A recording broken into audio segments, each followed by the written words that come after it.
I'm not hitting the minions. Okay, Q used.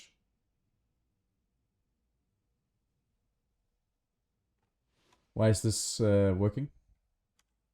No Q on cannon. No Q on cannon, right? Spell awareness. No Q, Yeah. I can fight. Because Q is the strongest spell. So we're playing into Ari this game. Yeah? Mm-hmm. In this situation, he also has map cover. So it's gonna be a bit annoying, but not too bad. That's okay. Yeah, that's fine. Because we will be able to see what's happening on the map. Yeah, he goes for early watch. Whatever. So, who should get Brian in this matchup? Let's start there. I mean, Ari, to be honest, unless... what you can do on SYLAS is if you get a good trade level 1 with E, like you hit E2, then you can, like, walk back, like... She trades back with her W, usually, and then... But then it's just, that's it. Like, she doesn't have anything else. Like, the E trade is bigger on SYLAS than the... if you hit it. Then the W one. Yeah.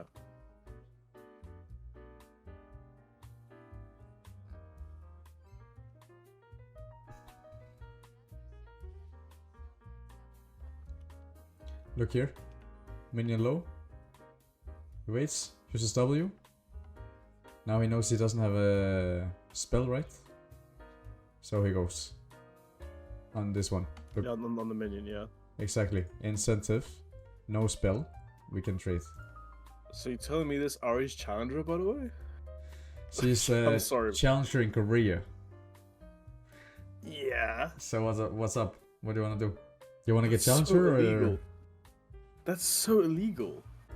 But the most important part is understanding these things, right? Spell usage, incentive, which 2 weeks ago you had no fucking clue existed.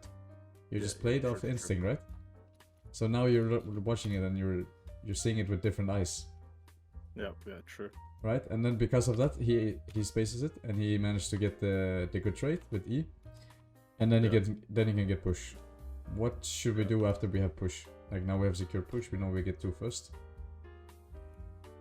He already put a ward down, so there's no need to go for a ward. I don't think he should base. I think he can just look to, like, wait again. If she tries to walk up, he can try and get another trade in. Especially if he gets 2, because like, she doesn't have E.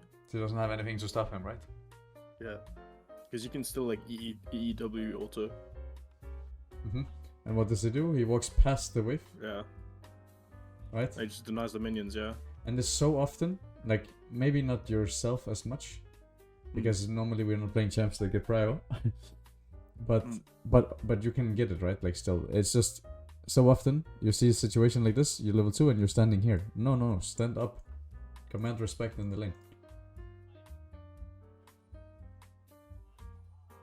Okay, incentive, he didn't take it.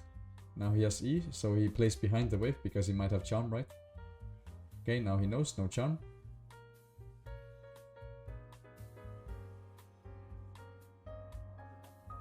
And why doesn't he go for this minion? Can you play it again? Just can you like yeah, throw it a little bit back.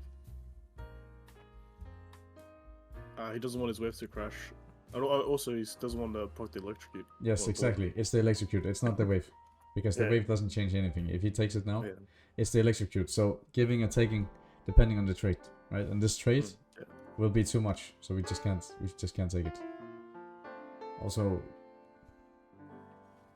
then he knows, he knows he doesn't have spell, right? It forces a trait, and let's see what he does. What should he do after this trait? Well, I guess you should base after this. Well, after this wave. Yeah, just base. You could stay with popping potion, but it's not a nice situation, right? Nah, it's still shit because it's in a really bad spot because like you just can't play in the state like that point, like that place in the lane. Yeah, SYLAS. It's gonna go back to even, but in a 2v2 situation, who wins? Because you could actually play it like in a as Z, for example. If you're like you can still poke, but like SYLAS, if the enemy's on the turret, you want it like you can't hit a W or E, like yeah, it's actually hard. Yeah, I mean he just hard loses 2v2 because he's like 1 HP. Mm-hmm. And he has a decent base. Like he has like Dark Shield refillable if he sells pot. He has Amp Tome, which is fine. Yeah, he buys pink rupee. Okay, well. This is also, I mean, whatever. Like he's going Roa, yeah, Roa. They're all good. The most horrible, useless item on SYLAS, but it's fine. That's like good. Let's see. He comes back to lane. What does he do? We don't see the map, but set is top side. Like this is exactly the situation we looked at before. Okay, he used Q. I can trade. Even if he lands Charm on me, it doesn't matter because he doesn't have Q. Right, and now he forces his TP. And then, even though he TP'd first, he's the one that's gonna have push, right? Yep. And having this push means that you have a move on the map, or you can take a next, like you could take a base for a refill or whatever. If you had nothing to do. It's weird, the Ari didn't pop E on his W, but whatever. Yeah. It is a bit weird, but regardless, that is not the point. The point is, I'm TPing back, I am taking control over this lane. And I'm getting pushed, because if you are just sitting back and relaxing, letting him push, then he just gets a free base. But you need to TP back, take control over the lane, and then through the early level 1 lead that he got from playing the lane well, he is now just controlling the whole laning phase. Yeah, the past three or four games I've played where I've taken TP.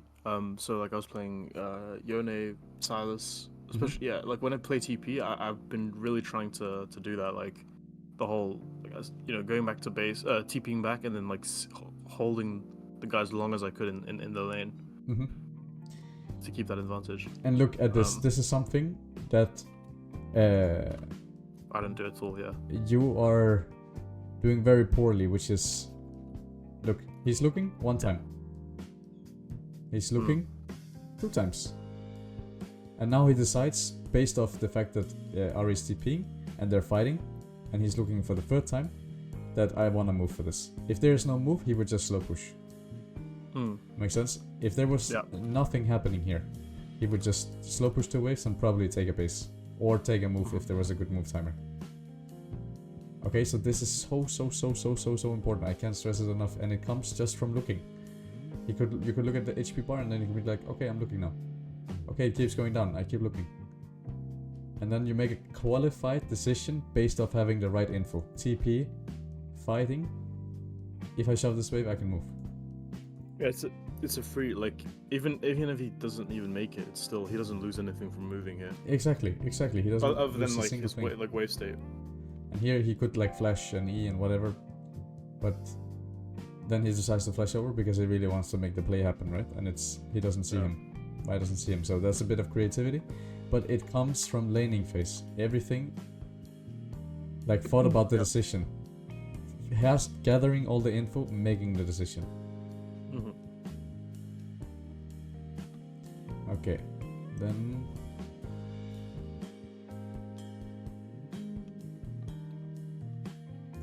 next stage of the laning phase. So he lost 1 wave, or 3 minutes or 4 minutes or so, but he got the kill and red buff, right, which is super OP. Okay, we go from here. We just watch. Look how he trades. Look what he's thinking of. Tell me what he's thinking about. Not now. There's nothing to say. Just play off the incentive of the cannon. Yeah, exactly, right? This minion, it's like you're slow pushing and you're slow pushing, so it's like we're winning. Always, because if we don't win this straight, we just push the next wave and base. And that's it.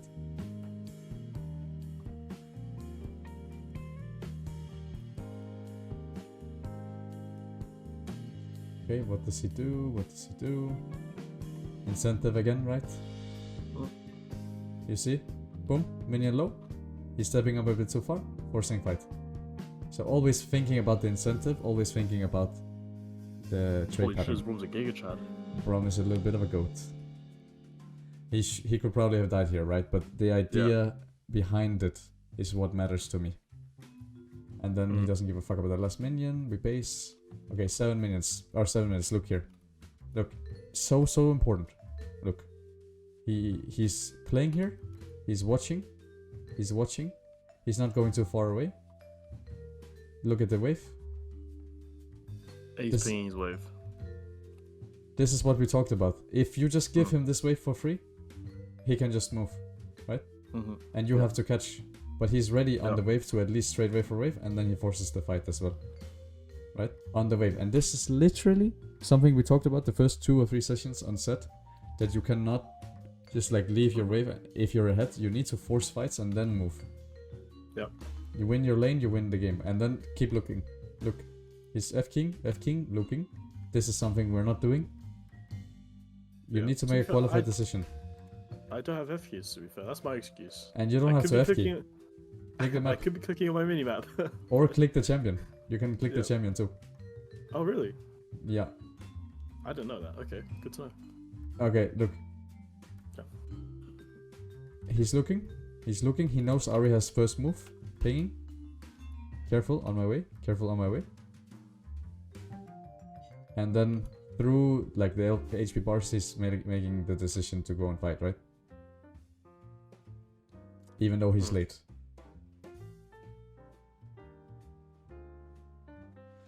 Okay. So everything kind of lines up, right? This speaks volume to the kind of player that he is. He's on the wave, ready to fight, which is something we talked about. He doesn't give this wave up for free. Then after the wave, he knows that he has a second move, so he's pinging careful, careful, careful. And he's pinging on my way, I'm following, but I'm not first. And then through all the decision, or all the knowledge he's gained from watching constantly, he's making the decision to fight. Make sense? So this is like a very, very, very important sequence. Okay, 950. We will skip a little bit here.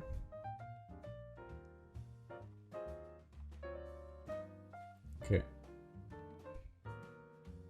So here, watching bot, knowing Ari has first moves. He shoves to force her back into the lane, right? If she wants to keep going, she will take plate. Then you make a qualified decision. We don't see the map, but you need to look bot, or you need to look bot, you need to look at top, and then you make a decision. Do I want the plate or do I want to move?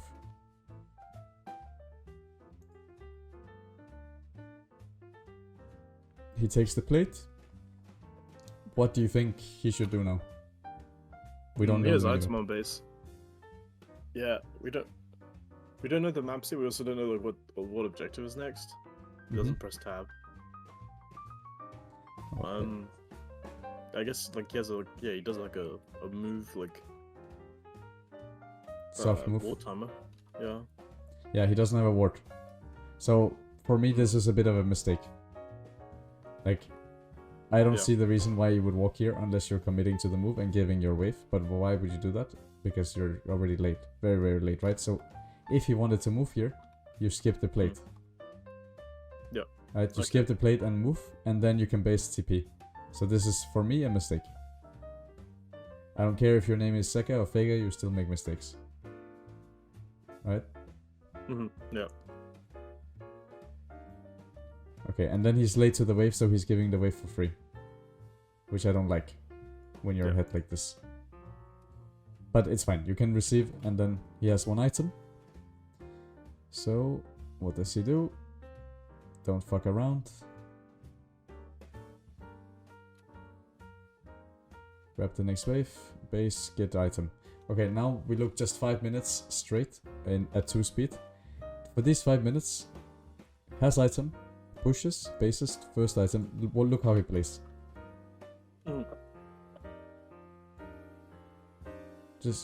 We just play 2 speed. Play super aggro for Prio. Loses HP, it's okay. Have Prio. Don't really care too much about the trades.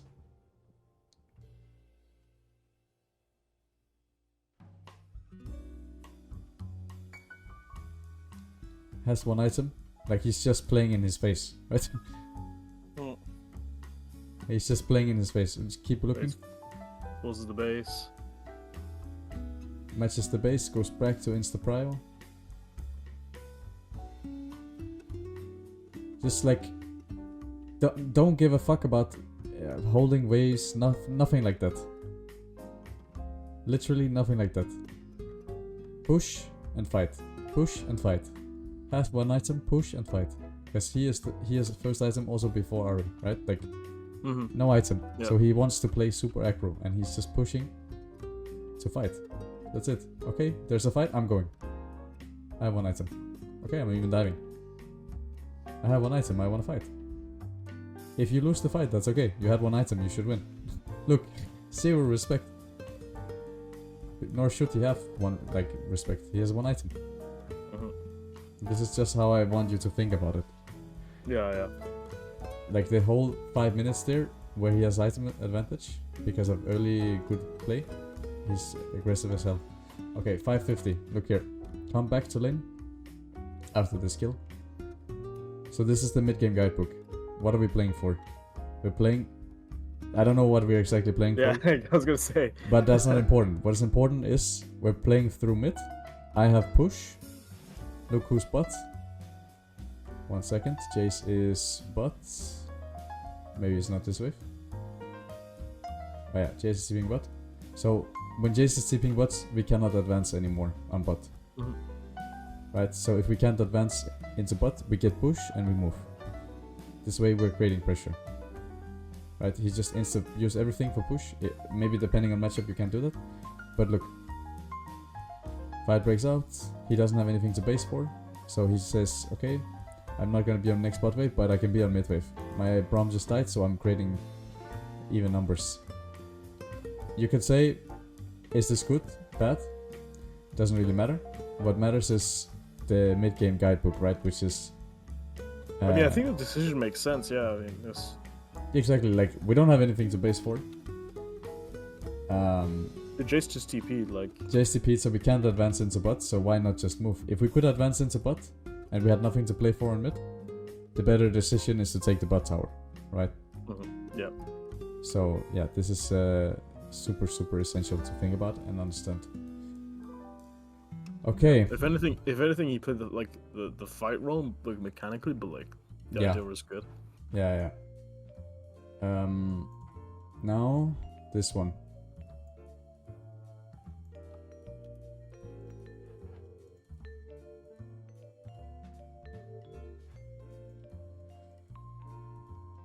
He starts with a kill.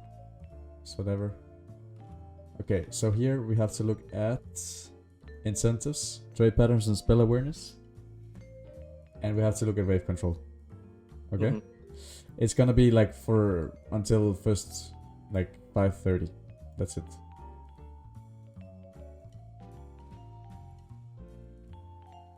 So this is something that you can do on SYLAS, right? He actually almost one-shots him. Electric is broken. But look, he has the minions on his side, right? Through this trait, he pushes the minions to his side. Like the melee minions, so he can actually touch them. And also, another thing is, we got the kill, right? Yeah. What does that mean? He has boots. And? This level 2 off the first wave. Yeah. Which is something that also happened to us yesterday, right? Yeah. Or was it 2 days ago? I'm not sure. So yesterday. yeah, something like that. So we know that we can potentially have that advantage. And then through that, he managed to get prio again, right? Literally happened to us exactly like before. And then through that we can also just reset on the third base, and then we're still the one dictating the matchup. Okay.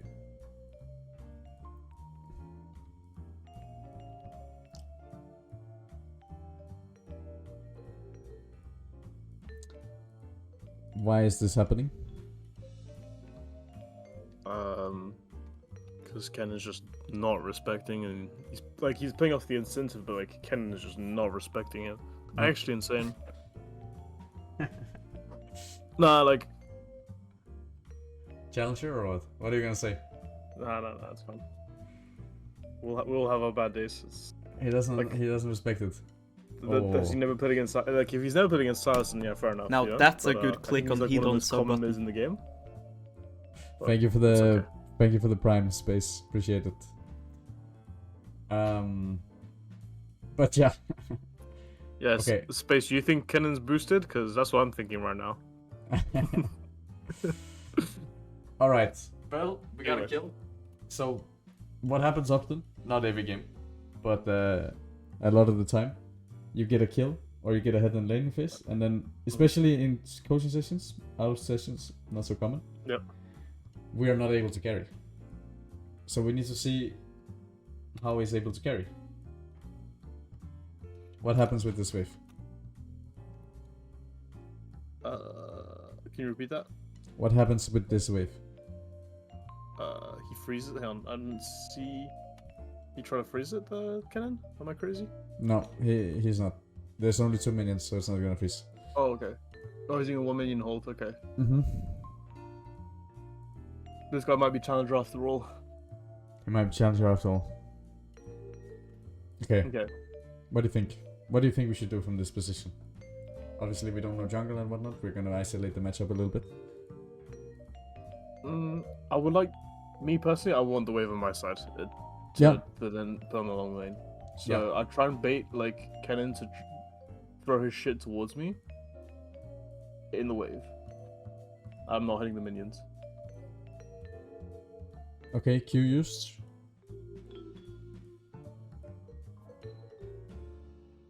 Why is this working?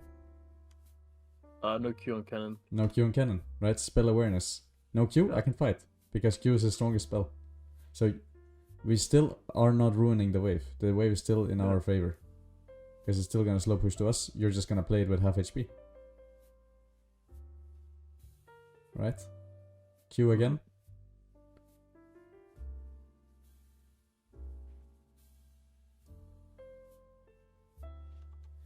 So Q awareness again comes into play here. He uses his Q now, right?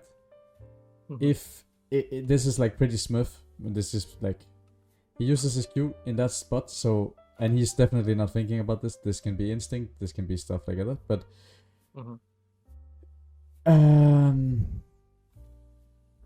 because he knows that he uses Q earlier, he will have to max range the Q, which is very unlikely, right? But if it wasn't max range, like let's say he has Q up now, then he guarantees the Q hit the cannon, and then he gets a good trade because of all the minions helping him. And he's definitely not thinking about that. I'm not giving that credit. But yeah, look, wave's still good, right? He's taking trades that aren't ruining the wave. Obviously, it's also important that we are aware of jungle, because if we're fighting like this when jungle or support is around, it's kind of grief. Yeah, especially on SYLAS, because you just don't really have escape. Yeah, exactly. Like E1. When you're in, you're in. Yeah. And same thing here, forcing him to Q, which means he can't play up. And then, look, 2 minions. What does he do? Hold on his side. Life is good. Life is good. And now Kennen's half health. He's a little bit fucked. A little bit fucked. He has to base. And we just start slow pushing, because we couldn't freeze that wave, right? Which is okay, we force him to base. So we still end up having a move timer. We just play, crash the wave, and remember, very, very important, when you are the one that is pushing to base, you can just fight. You can just trade, because what will happen is wave is going to come back. Because you're basing anyway, right? Like, even if you're down to like 20% health, literally, you plan on basing, like, who gives a fuck? Okay. Literally, as long as like we know jungle support cannot just come and kill you, and you're fighting on it, it's perfect. But the main goal is like, okay, now wave is going to slow push back. He will either have to base and to be full HP, or play that slow push with way less HP, right? Yeah, yeah. So that's why this trade is fucking amazing. And then what happens is that the wave comes back and it's freezing, right? Yeah. And then he was matching the base timer, so he is one level at like disadvantage, and he just forces a fight. And this is what I talked about before to you as well, right? You don't have to kill. If you chunk, it's good enough. Yeah. Because you can play. If you kill, great. If he's chunked, he's still gonna lose 3 waves, right? Yeah. Because he's still super well played. Now you can just freeze and like it's like 4 minions. Like, oh my god, it's that's perfect. Disgusting.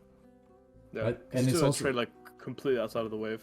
It's exactly. It's a trade outside of the wave, but also it's perfectly matched with the wave not being broken, right? Because if you take this trade and the wave now breaks on mid, look here, like imagine these waves. This wave goes in the tower. It's fucking terrible for the lane. Because now you don't have ult and cannon, and you don't have the freeze, so he's not gonna lose a lot of CS. Right, and then he's just gonna freeze. Now he has 2 level advantage through pure wave management and trade understanding.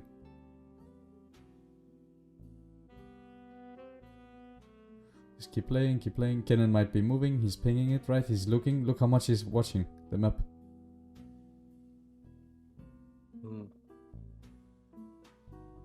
And then he comes back, and he still has the advantage, right? But he doesn't have the ult that Kennen will now have, so... 2 level advantage. Like, he can still trade, like... Yeah, he's not getting 6. Yeah. He's not even close to 6, right? Even if he has 6, it's fine. Like, he's level 7, he has Catalyst, refillable, like, he's totally fine. Yeah, he's probably not gonna die. Okay, and I think this is it. Is there more? Let me check. There's maybe a little bit more. I mean, the Goon squad pulls up. Yeah. But just through pure wave management, pure wave understanding. So what did we learn from watching? This is very important. If we're not reflecting, we're not.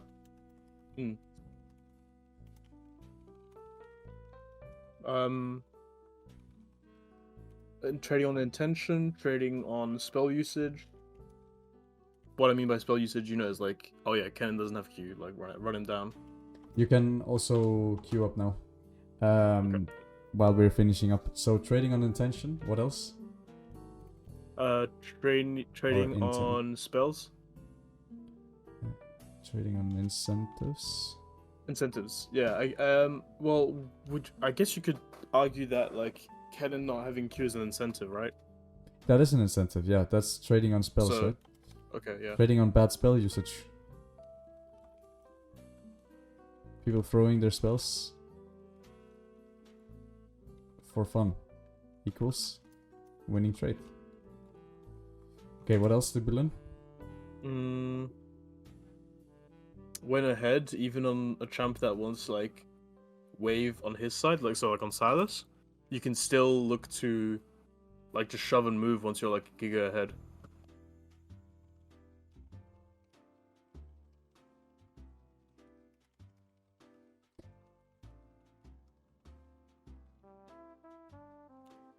Okay, anything else? I'm trying to think. Specifically how he's looking at the map and making sure... Oh, yeah, of course, that's what I was missing. Yeah, like just like looking at the map a lot more than I am. I still think like I'm pretty sure if you watch other pro players, they look at the map more than he does, but... Yeah, he's not looking that much either. But he's looking like 3 times more than I am. Yeah. So... And not only is he not looking that much, but he's looking when he has to. Yeah. Like, fights are breaking out, looking at map, constantly looking back, F keys, making decisions. I got a champ select here, let me just stream. Making decisions based off info. And constantly giving info, Will, right? Like, constantly giving info. Right, yeah, with the pings.